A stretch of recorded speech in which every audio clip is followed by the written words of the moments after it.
2003. It was a nice year for gaming, I'd say. We had games like Call of Duty, Mario Kart Double Dash, SpongeBob SquarePants Battle for Bikini Bottom, Finding Nemo, Mario Kart Double Dash. There was one game in particular that released on the GameCube in 2003 in Japan and 2004 in America, and that game was Pokemon Box Ruby and Sapphire. Like, why is this game so expensive? $1,181 for the disc only? Oh my... Huh.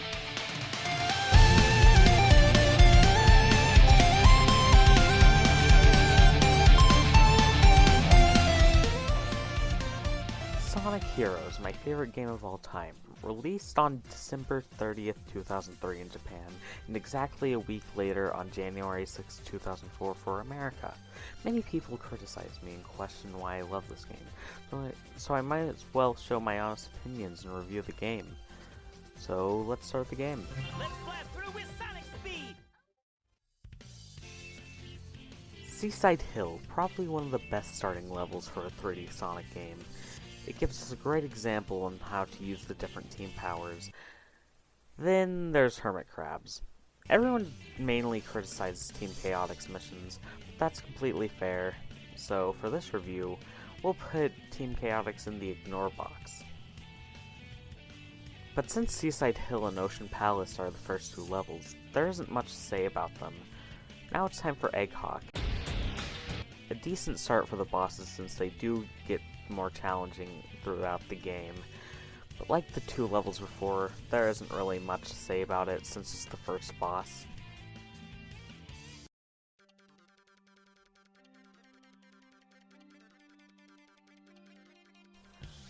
Grand Metropolis is easily the best Sonic Heroes level of all time. Going with the blue speed paths and then the other stuff in the level, it is the perfect Sonic Heroes level. 1 point to Grand Metropolis, everyone. The music is also phenomenal, so this is a great level to go through after the first level. Next up is Power Plant, where we have yet another great song, and also...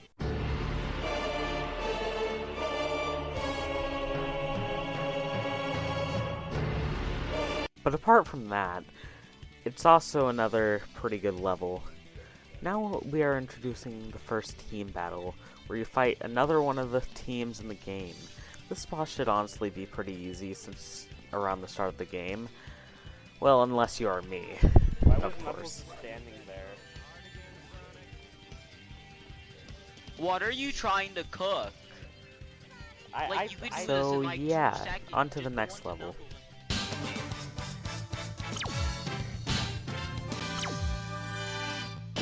Marriage? No way! Casino Park, I guess, is an okay level. I know, you kill me. But it's basically just 3D Casino Night Zone. It has somewhat decent music, but that's all I have to say about it. Bingo Highway is definitely more interesting, though.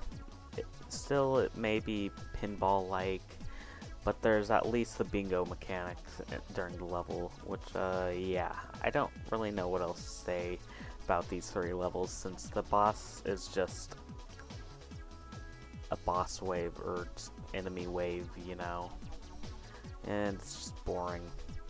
Next level. Now we have Sky Rail Canyon. Honestly a big fan favorite when it comes to Sonic Heroes fans. I personally don't care for it much though. If anything, it's okay. Bullet Station is somewhat the same, but I guess more interesting somewhat, like Bingo Highway. These 2 levels are the reason I just stopped playing for the day due to how boring they are in my opinion.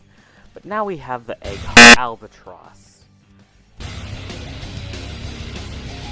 Basically just Egg Hog, but on a blimp for some reason. Not much else to say about it. Now on to the next level.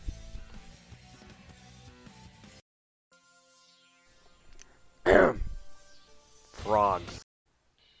Hang Castle is a decent level, to be honest, with a spooky castle aesthetic, and I don't care, I am convinced that in the upside down version of this song, there are Michael Jackson vocals. Now, there's not much else talk about. The only other thing to mention is the other enemy wave thing. So, yeah, like last time, it's boring. Next level. Hey, what's up? What the fuck? Get out. Egg. Hello? Come on, I don't even play the game. I know something's missing. What do you mean I'm missing something? Some mystical mansion or something. What do you mean? There's no such thing as Mystic Mansion. Look, we gotta make the video longer. You gotta do it. Fine. Mystic Mansion is the worst level in this whole game. I don't care. First of all, there are way too many giant hammer robots in the stage than there should be in a mansion. At least Final Fortress had way more space than a room for a mansion.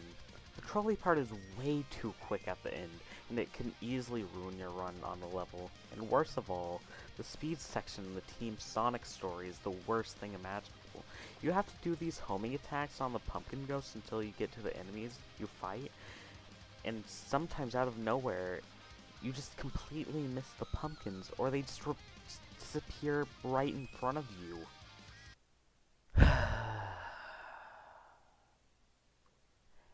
Egg Fleet is a pretty good level.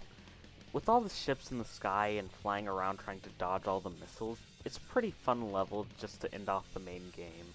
Then you go into Eggman's main ship, the Final Fortress, where you have to reach the main area of the ship and dodge many lasers at the end, and finally fight Eggman, who is in his final mech, the Egg Emperor, which the Egg Emperor is probably the correct option for the final boss for all the stories. And honestly, it isn't that bad.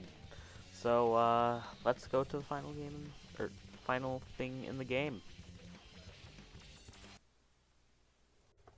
I personally never made it to the end of the game as a young child due to not having a memory card. Yes, I know, laugh at me.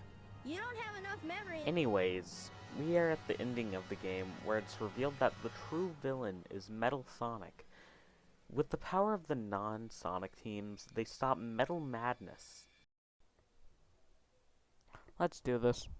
Anyways, after all three teams take down Metal Madness' stomach, Sonic, Tails, and Knuckles go to the finally newly transformed Metal Overlord. With Crush 40 blasting in the ear and this impactful but really easy fight, this is a genuinely amazing final boss and a great way to finish the game.